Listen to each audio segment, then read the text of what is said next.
Dust rose like a pale sun as the gates slammed open.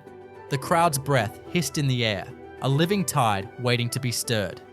On the sand stood a gladiator named Caius, bronze helm catching the light, chest bare and steady.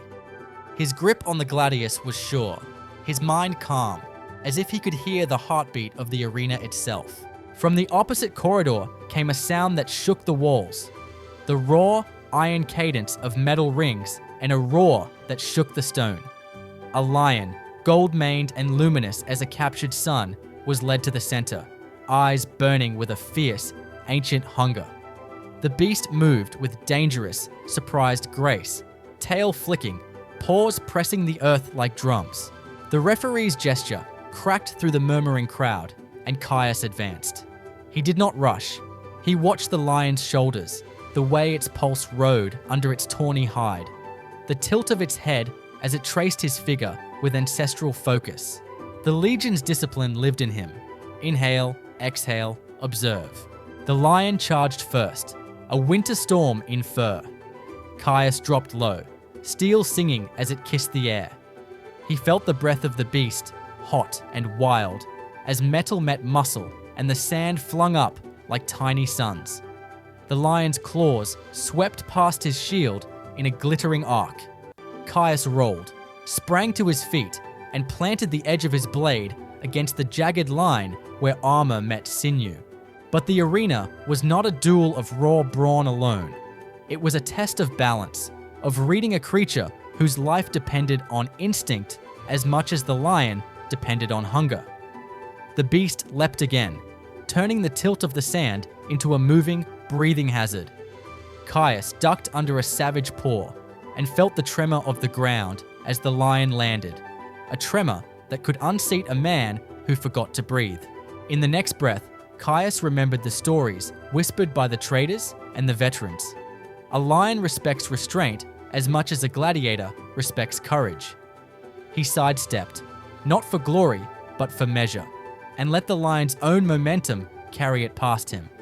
He planted a foot in the sand, spun, and with a deft compromise between mercy and necessity, he guided the blade's arc toward the lion's foreleg, drawing a line of light that did not strike to kill, but to test, to remind the animal of limits.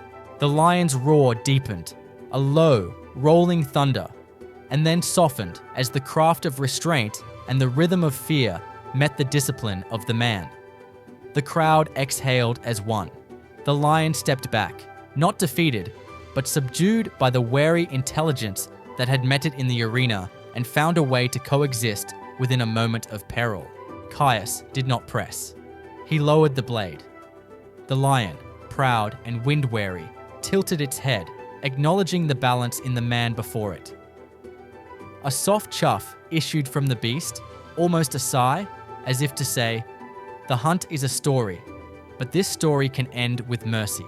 The referee's horn split the air, not as a shout, but as a whisper of order. The crowd, hushed, rose with a new awe. Caius stepped back, offering a measured bow, not to the beast alone, but to the shared breath of life that had filled the arena. Iron, sand, and the wild heart of a creature who knew the boundary between danger and respect.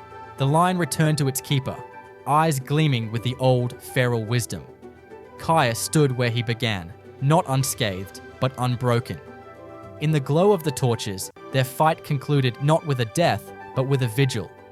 That bravery is not only the will to strike, but the wisdom to pause, to understand, and to let life keep its roar.